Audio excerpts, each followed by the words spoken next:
मुद्दे हैं बिजली और पानी। अगर आम आदमी पार्टी की सरकार बनती है, और मुझे पूरा यकीन है कि बनेगी, तो हम यहाँ पे 200 यूनिट इस्तेमाल करने वालों को बिजली फ्री देंगे। हम हर घर में पानी देंगे। हम ये पात्र अपात्र का चक्कर ही मिटा देंगे। हम हर इंसान के घर में उसको अच्छा स्वच्छ पानी देंगे।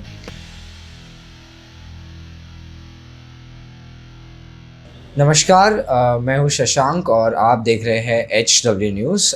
इस समय हमारे साथ है आम आदमी पार्टी की मुंबई प्रदेश अध्यक्ष प्रीति शर्मा मेनन जी। उनसे बात करते हैं आगामी BMC चुनाव के बारे में। तो सबसे पहले तो बहुत बहुत धन्यवाद HW न्यूज़ को वक्त देने के लिए। तो मेरा सवाल आपसे ये है कि ये जो निर्णय आया है कि BMC का जो वार्ड है उसको 236 से घटा करके अब 227 कर दिया गया है, तो इसको आम आदमी पार्टी कैसे देखती है? इस डिसीजन से बहुत सारे हमारे संविधान से जुड़े हुए, हमारी डेमोक्रेसी से जुड़े हुए मूलभूत इश्यूज जुड़े हुए हैं।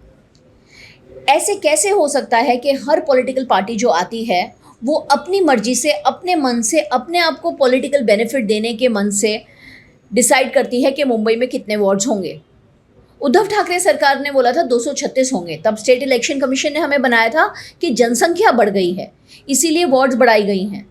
अब 227 हो गए, तो क्या जनसंख्या उड़ गई? 9 वार्ड्स गायब कैसे हो गए? जनसंख्या गायब हो गई?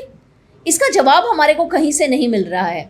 और इतने महीने जो व्यर्थ गए, सरकारी पैसा गया, सरकारी मुलाजिमों का समय गया ये व्यवस्था करने के लिए 236 की, अब वो रद्द करके वापस शुरू करेंगे 227 की।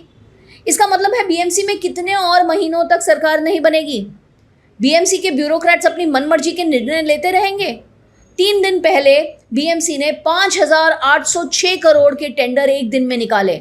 ऐसा BMC के इतिहास में नहीं हुआ है कि 5,806 करोड़ के टेंडर एक दिन में निकाले जाएं, और वो भी बस रोड कंस्ट्रक्शन के लिए। ये क्या भ्रष्टाचार चालू है? ये क्या अंधकार चालू है? इसका सवाल उठाने के लिए कोई नहीं है BMC में। ना सरकार में, वहाँ पे सत्ता में कोई पार्टी है, ना मेयर है, ना स्टैंडिंग कमेटी है, ना ऑपोजिशन है, कोई नहीं है BMC में। तो ये प्रक्रिया खींचने पर और ये प्रक्रिया देवेंद्र फडणवीस की मनमर्जी से होने पर हमें बहुत एतराज़ है। हमने इसके लिए स्टेट इलेक्शन कमिश्नर को भी लिखा है कि कहाँ है इलेक्शन कमीशन की डेमोक्रेटिक पावर्स? क्या वो स्टेट गवर्नमेंट के लिए बस एक काइंड ऑफ उनकी एक अंडरस्टडी बन के रह गए हैं? ये डेमोक्रेसी के लिए बहुत खतरनाक है। अब BMC चुनाव जो है वो बस आने ही वाले हैं और आम आदमी पार्टी को अक्सर एक दिल्ली की पार्टी या अब पंजाब में भी सरकार बन चुकी है, लेकिन मुंबई का जो लोकल वोटर है उसको कैसे मतलब आप मनाओगे कि आम आदमी पार्टी एक अल्टरनेट हो सकती है या एक मतलब वो चुने आम आदमी पार्टी को? इसके लिए आप क्या कहोगे? ये जो आप कह रहे हैं कि हम दिल्ली की पार्टी हैं, ये एक स्पेसिफिक 1-2 पॉलिटिकल पार्टीज़ का प्रोपेगेंडा है। आम जनता इसको स्वीकार नहीं करती। आम जनता को ये भली भांति मालूम है कि आज देश में तीसरी सबसे बड़ी पार्टी अरविंद केजरीवाल की पार्टी है। हमारी दिल्ली में सरकार है, हमारी पंजाब में सरकार है। हमने गोवा में भी 2 आमदार बना लिए हैं, 2 हमारे वहाँ पे MLAs हैं, जबकि शिवसेना, राष्ट्रवादी कभी भी महाराष्ट्र छोड़ के बाहर उन्होंने एक भी MLA खड़ा नहीं कर पाए हैं।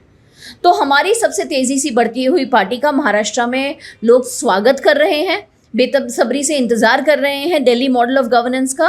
कल के ही चुनाव में हमने 2 ग्राम पंचायत और हमने जीती हैं, और हमारी ऑलरेडी पहले से 6 ग्राम पंचायत थी। तो अर्बन महाराष्ट्र में ही नहीं, लेकिन रूरल महाराष्ट्र में भी आज आम आदमी पार्टी की ज़रूरत है, और उस ज़रूरत की वजह से हम चुनाव ये ज़रूर जीतेंगे। 3 ऐसे मुद्दे जो आपको लगता है कि अगर आप जीत जाओ तो आम आदमी पार्टी निभा सकती है BMC में? 3 मुद्दे नहीं हैं, 6 मुद्दे हैं। 2 मुद्दे तो पूरे देश के मुद्दे हैं, सेहत और शिक्षा, जिसमें हमने दिल्ली मॉडल खड़ा किया है, वो हम BMC में लागू करेंगे। दूसरे मुद्दे हैं बिजली और पानी। अगर आम आदमी पार्टी की सरकार बनती है, और मुझे पूरा यकीन है कि बनेगी, तो हम यहाँ पे 200 यूनिट इस्तेमाल करने वालों को बिजली फ्री देंगे। हम हर घर में पानी देंगे। हम ये पात्र अपात्र का चक्कर ही मिटा देंगे। हम हर इंसान के घर में उसको अच्छा स्वच्छ पानी देंगे। 2 और मुद्दे हैं जो मुंबई के लिए बहुत अहम हैं, वो है सड़क और सफाई। और सड़क से रिलेटेड मुद्दे हैं, नॉट ओनली सड़क के पॉटहोल्स और सड़क में जो गंदी कंस्ट्रक्शन होती है, लेकिन साइड वॉक, हॉकर्स, पोल जो हमारे वो टोल नाका होते हैं, उन सब के मसले, इन सब मसलों को मिला के और सफाई में हमारी सारी सूएज ट्रीटमेंट, हमारे डंपिंग यार्ड्स की प्रॉब्लम्स, उनमें जो घोटाले चल रहे हैं उनकी सफाई करना बहुत ज़रूरत है। तो मुंबई के बहुत सारे अलग अहम मुद्दे हैं जिन पे हम काम करेंगे। सड़क और सफाई इनमें प्राथमिक हैं। मतलब बीएमसी में अगर जीते हैं तो ये दावा आप करते हो कि 300 यूनिट तक आप मुफ्त बिजली करेंगे? आम आदमी पार्टी दावा नहीं करती, आम आदमी पार्टी गारंटी देती है। हम गारंटी देते हैं कि हम 200 यूनिट बिजली मुफ्त करेंगे। चलिए, एक आखिरी सवाल। आरए में जो कि एचडब्ल्यू न्यूज़ काफ़ी समय से आरए कवर कर रही है, तो हमने ये देखा है कि काफ़ी बड़ी संख्या में जो है आम आदमी पार्टी के कार्यकर्ता वहाँ पे जुड़ते हैं। तो अब क्योंकि बहुजन वंचित अघाड़ी ने भी सेव आरए के जो प्रोटेस्टर्स है उनको मतलब सपोर्ट देने का निर्णय किया है, तो आपको कहीं ना कहीं ये लगता है कि फोकस उनकी ओर शिफ्ट हो जाएगा और आम आदमी पार्टी से हट कर के वो अब उन लोगों की तरफ भी जा सकता है? बहुजन वंचित अघाड़ी एक डाइंग पार्टी है, और अगर उनको लगता है कि लोगों के मुद्दे में वो इसलिए आ रहे हैं कि उन पे फोकस मिलेगा, तो मेरे को वो दया का पात्र है, मैं यही कह सकती हूँ।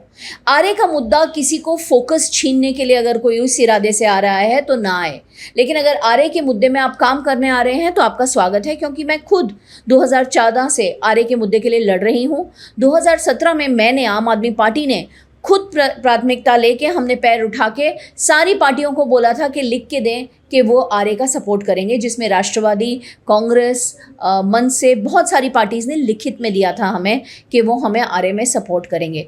तो आरए के मुद्दे के लिए हर पार्टी को, हर इंसान को एक साथ आना पड़ेगा, क्योंकि ये बस ग्रीन लंग्स का सवाल नहीं है, ये बस पोल्यूशन बचाने का सवाल नहीं है, ये ज़िंदगी बचाने का सवाल है। क्योंकि आरए का जो कारशेड का एरिया है वो मिथी रिवर का फ्लड प्लेन है, उसको जब से भर रखा है तब से मुंबई बार बार डूब रही है। अगर वो वहाँ पे भरपाई नहीं निकाली गई तो मुंबई इसी तरह से हर बारिशों में 4 बार, 5 बार, 10 बार डूबेगी, और उसमें कितनी जानें जाती हैं, कितना नुकसान होता है, हम सब जानते हैं। तो ये हमारी ज़िंदगी का मुद्दा है, और इसको अगर कोई पॉलिटिकल मुद्दा बना के कोई लाइमलाइट लेना चाहता है तो वो दया के पात्र हैं, उनके बारे में मैं कुछ ज़्यादा कहना नहीं चाहती। तो एक आखिरी सवाल ये है कि अब जो पात्रा चौल मामले में ये संजय राउत की जो गिरफ्तारी हुई है उस पर आप क्या कहेंगे? अगर किसी ने कोई स्कैम किया है, अगर किसी ने कोई घोटाला किया है, तो बिल्कुल उनके ऊपर कार्रवाई होनी चाहिए। लेकिन आज देश में सबको पता है कि जो कार्रवाई हो रही है वो बस उन सेलेक्टेड लोगों पे हो रही है जो बीजेपी के, जो वहाँ पे नरेंद्र मोदी और अमित शाह के, और यहाँ पे फडणवीस के ऑपोजिशन में खड़े हो रहे हैं। संजय राउत जी का, नवाब मलिक जी का जो अरेस्ट है, हम इसको कंडेम करते हैं, क्योंकि ये प्योरली पॉलिटिकल अरेस्ट है। तो बहुत बहुत धन्यवाद एचडब्ल्यू न्यूज़ का समय देने के लिए। तो मैं हूं शशांक और ये थी प्रीति शर्मा मेनन जी, आम आदमी पार्टी की प्रदेश अध्यक्ष, और आप देख रहे हैं एचडब्ल्यू न्यूज़।